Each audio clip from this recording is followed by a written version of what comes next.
नमस्कार दोस्तों, स्वागत है आपका तालिका में। आज है हम सबके लिए संविधान पार्ट 8 में। इसमें हम देखेंगे पार्ट 3 फंडामेंटल राइट या मूल अधिकार। ये हमारे संविधान में 12 से 35 जो आर्टिकल है उसमें दिया हुआ है। अगर हम देखें कि फंडामेंटल राइट का ओरिजिन कहाँ से हुआ है तो ये यूएसए के संविधान में सबसे पहली बार इसको मेंशन किया गया था।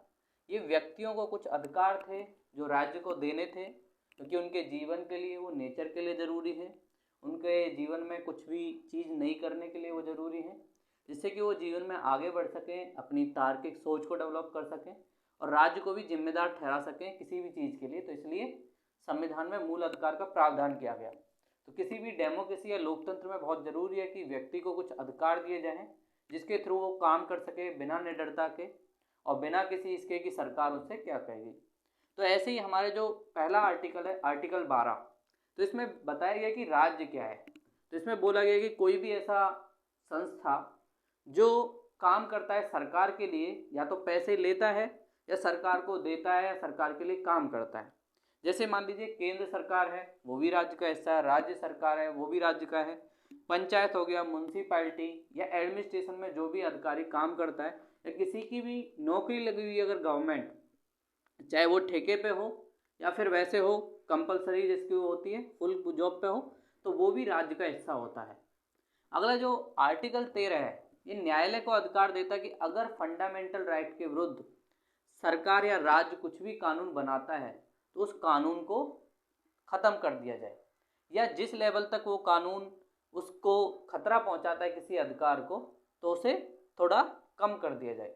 मान लीजिए कोई भी सरकार ने कानून बनाया, तो मान लीजिए इतना वो फंडामेंटल राइट के उसमें आ रहा है, तो इतना वो कानून का जो पार्ट है वो ख़त्म किया जा सकता है। क्यों? क्योंकि वो फंडामेंटल राइट को वायलेट कर रहा है। फॉर एग्जांपल मान लीजिए सरकार अभी जैसे कि आधार बिल ही आपने देखा होगा, आधार बिल सरकार लाई थी, तो बहुत सारे लोगों ने कहा कि आधार जो बिल है वो हमारे राइट टू प्राइवेसी के खिलाफ है। क्यों? क्योंकि हो सकता है कि सरकार डेटा को बेच दे या हमारे डेटा का मिसयूज किया जाए। तो उस टाइम सुप्रीम कोर्ट ने डिसीजन दिया, हाँ ये बात बिल्कुल सही है कि राइट टू प्राइवेसी है, तो सरकार से कहा गया कि आप कंपलसरी हर चीज़ में से नहीं बना सकते, कुछ चीज़ों में आप कर सकते हो जिसमें मजबूरी है, जैसे पेमेंट करनी है सरकार को तो उसमें है, लेकिन कंपलसरी नहीं कर सकते कि आपके पास आधार कार्ड होना चाहिए तभी आपको वोट देने का अधिकार है, ऐसा कुछ नहीं हो सकता। तो ये सारी चीज़ें हैं, लेकिन धीरे धीरे वो हो रहा है, लेकिन फिर भी वो आर्टिकल 13 के क्योंकि अगेंस्ट है थोड़ा बहुत, तो इसलिए राइट टू प्राइवेसी के द्वारा उसे थोड़ा सा कम किया गया, उसकी ताकत को कम किया गया और सरकार को कम ताकत दी गई। अगला जो पार्ट आता है वो समता का अधिकार या इक्वालिटी वाला अधिकार आता है। इसमें क्या है कि भाई कानून के सामने सब समान है, चाहे प्रधानमंत्री हो या आम नागरिक हो, इसकी बात करता है। उसमें कोई भेदभाव नहीं है, कितना भी बड़ा हो, अगर हम क्राइम करेंगे एज अ नागरिक तो हमें भी जेल होगी या हमें भी वही सजा होगी, और जो दूसरा कोई बड़ा आदमी करेगा उसे भी वही सजा होगी और उसके लिए भी वही प्रोसीजर और वो प्रक्रिया अपनाई जाएगी जो एक आम नागरिक के लिए अपनाई जाएगी। तो रूल ऑफ लॉ इस्टेब्लिश होगा। ये सबसे पहली बात तो ये करता है कि सबके समान है। दूसरा, भेदभाव नहीं किया जाएगा किसी भी व्यक्ति के खिलाफ धर्म के नाम पे, कि भाई तुम इस धर्म के हो, तुम मुस्लिम धर्म को इसलिए तुम्हें वोट देने का अधिकार नहीं है, और तुम हिंदू धर्म के हो इसलिए तुम्हें वोट देने का अधिकार। तो ऐसा कोई वो नहीं है हमारे संविधान में। बिना इस भेदभाव के सब नागरिक समान है। जाति के आधार पर भेदभाव नहीं किया जाता कि भाई मेरी जाति ऊपर है तो मुझे ये अधिकार होना चाहिए और मेरी जाति कम है तो मुझे नहीं होना चाहिए। तो ऐसा नहीं है। लिंग के भेद पे भी भेदभाव नहीं किया जाएगा, चाहे महिला हो या पुरुष, सबको समान अधिकार है। कोई ये नहीं कह सकता कि भाई मैं महिला हूँ तो इसलिए मुझे वोटिंग ज़्यादा देनी चाहिए, एक से ज़्यादा वोट देने का अधिकार है, और मैं पुरुष हूँ तो मुझे कम देने का अधिकार, ऐसा कुछ नहीं हो सकता। जन्म स्थान, आपका बर्थ प्लेस कहाँ पे है ये भी मैटर नहीं करता। वंश, आप किस रेस से हो, मान लीजिए जैसे जर्मनी वंश भी हो सकता है, बहुत लोग कहते हैं कि हम लोग आर्य हैं, तो उसके बेस पे भी भेदभाव नहीं होगा। जैसे सरकारी रोजगार में कोई भी अप्लाई कर सकता है तो इसके लिए किसी के साथ भेदभाव नहीं किया सकता। लेकिन बहुत सारे दो चीज़ें होती है, होती समानता और एक होती है समता। इक्वालिटी का मतलब होता है कि आप सबको घूमने, जैसे मान लो सबको घूमने का अधिकार है, ये सरकार ने बोल दिया तो सबको घूमने का अधिकार है, यहाँ तो इक्वालिटी है। तो एक आदमी गरीब है जिसके पास पैसे ही नहीं है घूमने के, एक अमीर है जिसके पास खुद की अपनी गाड़ी तो वो तो घूम सकता है। वही दूसरी बात आती है इक्विटी की या समता की। समता क्या कहता है, सिर्फ सरकार ये नहीं बोलेगी कि हमें घूमने का अधिकार, वो बोलेगी सस्ती रेट पे हम तुम्हें घुमाएंगे। जैसे हमारी रेल है, ट्रेन में क्या होता है कि सस्ती रेट पे टिकट मिलती है और आपको घूमने की आज़ादी है, तो वहाँ गरीब आदमी भी घूम सकता है और अपने कंफर्ट के हिसाब से घूम सकता है। ऐसे ही सरकारी रोजगार में क्या है कि जो लोग पहले जिनका सामाजिक या आर्थिक रूप से उत्थान नहीं हुआ या जिनको शोषित किया गया, चाहे जाति के नाम पे हो या और किसी आधार पर उनको शोषित किया, जेंडर के आधार पर, तो उनके लिए क्या आरक्षण का प्रोविजन इसीलिए लाया गया जिससे समता या इक्वालिटी आ सके। तो इसलिए हमारे देश में जब भी रोजगार की बात आती है तो उसमें बहुत सारी कैटेगरी हो जाती है। एक जनरल कैटेगरी है, एक वुमेन कैटेगरी है, फिर ओबीसी, एससी, एसटी। तो उनको ये समता का अधिकार देने के लिए, समानता का नहीं, समता का अधिकार देने के लिए सरकारी रोजगार में कोटे जो फिक्स है या रिजर्वेशन दिया गया है, तो ये समता को बात करता है। तो ये इसलिए हमारे सरकारी जो रोजगार होते हैं उनमें अलग अलग कैटेगरी बांट दिए जाते हैं। अगला क्या है, छुआछूत, जो हमारे समाज में पहले बहुत थी कि जाति के आधार पर भेदभाव किया जाता था, तो उसको अनटचेबिलिटी, तो उसके भी खिलाफ ये समता का अधिकार कहता है कि किसी को अनटचेबल नहीं कहा जा सकता। अगर कोई पब्लिक कुआं है या पब्लिक तालाब है या पब्लिक मंदिर है तो वहाँ सबको जाने की आज़ादी है, बिना इसके कि वो किस जाति से, अपर से या छोटी से। तो ये क्या अनटचेबिलिटी को ख़त्म करने की बात करता है और इसके खिलाफ अगर कोई इसको अपनाता है या किसी को जाति के नाम से संबोधित करता है तो उसके खिलाफ भी केस किया जा सकता है क्योंकि उसने गलत किया है। अगला क्या है, उपाधियाँ। आपने सुना होगा बहुत सारे राजा पहले उपाधियाँ लेते थे कि भाई मैं अधिराज हूँ, मैं वो राजेंद्र भोज हूँ, ऐसे जो भी उपाधियाँ लेते थे उनको हमने ख़त्म कर दिया। ये उपाधियाँ कौन देते थे? ज़्यादातर अंग्रेज देते थे, जिससे कि डिवाइड एंड रूल की पॉलिसी अपनाई जा सके, तो जिससे कि समाज में सब समान रहें। इसलिए हमारे संविधान सभा निर्माताओं ने सोचा कि उपाधियाँ या टाइटल किसी को नहीं दिए जाएं।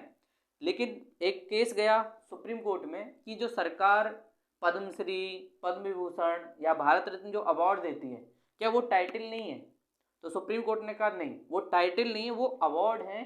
वो इसलिए है कि जिससे कि उन्होंने अच्छा काम किया है, उन्हें प्रमोट करने की बात करते हैं।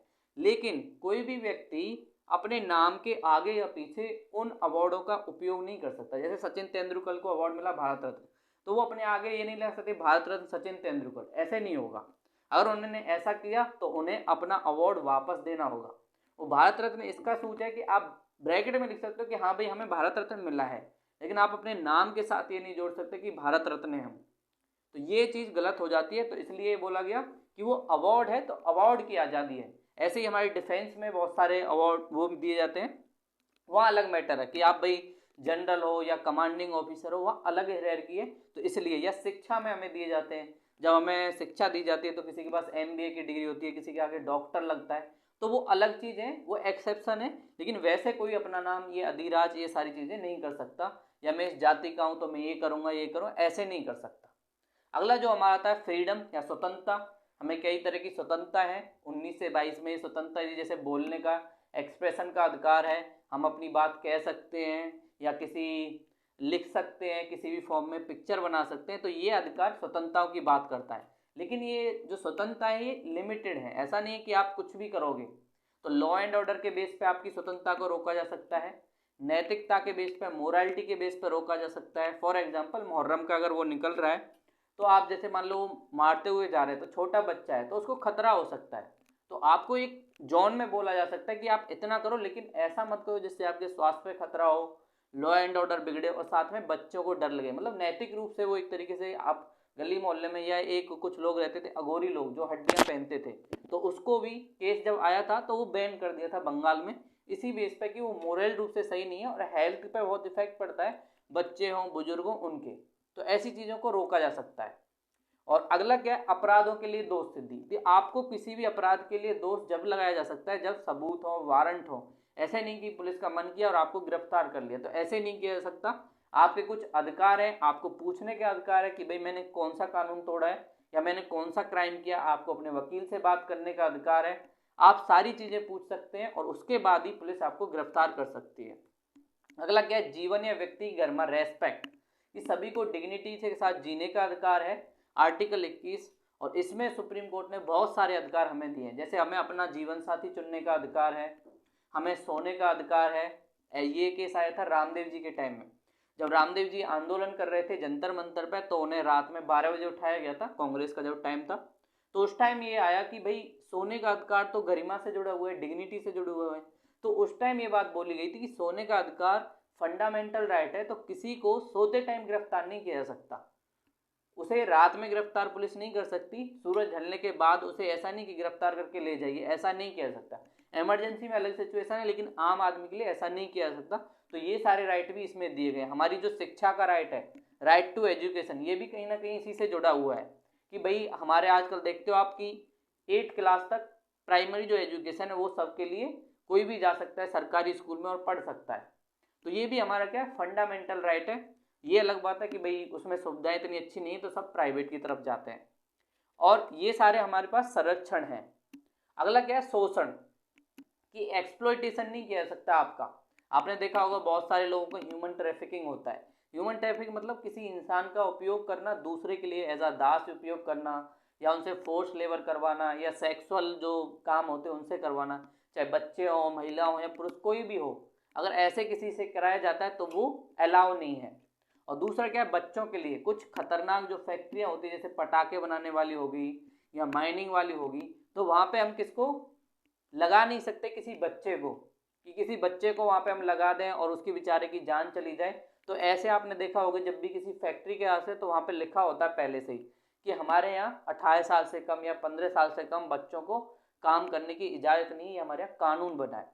तो सरकार क्या कर सकती है, या तो इनके लिए अलग से कानून बना सकती है, या आप कोर्ट में जा सकते हो जिन आधार पर कि ये मेरा अधिकार है और इस अधिकार का वायलेशन सरकार ने इस एक्ट के थ्रू किया है, तो इसके थ्रू आप जा सकते हो।